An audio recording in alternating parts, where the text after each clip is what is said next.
शान्तिरेव शान्तिः श्रीमन्महागणाधिपतये नमः। लक्ष्मीनारायणाभ्यां नमः। उमामहेश्वराभ्यां नमः। वाणीहिरण्यगर्भाभ्यां नमः। श्रीमन्दिराभ्यां नमः। माता नमः सर्वेभ्यो ब्राह्मणेभ्यो नमः। देवताभ्यो नमः। गणेशभैरवं वन्दे काशीं गंगा भवानी मणिकर्णिकां वक्रतुण्ड महाकाय सूर्यकोटिसमप्रभा निर्विघ्नं कुरु मे देव सर्वकार्येषु सर्वदा विनायकं ब्रह्माणो ब्रह्मविष्णु सरस्वती प्रणम्यादौ सर्वकामार्थसिद्धये सिद्धिबुद्धिसहिताय श्रीमन्महागणाधिपतये सकलमूर्तये नमः।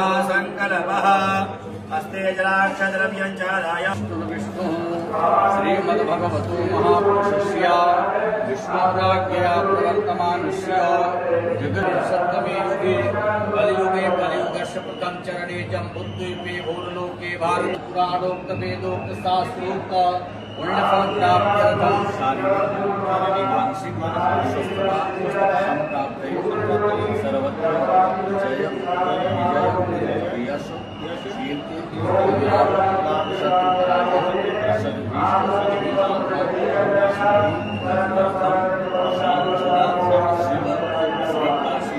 विश्वेश्वर देवता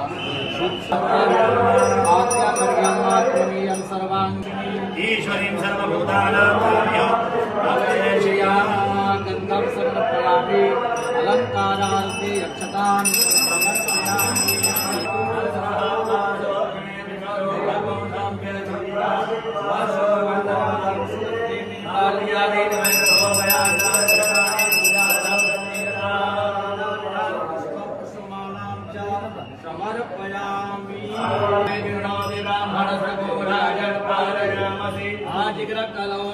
गन्धद्वारां दुराधर्षां नित्यपुष्टां करिष्णीं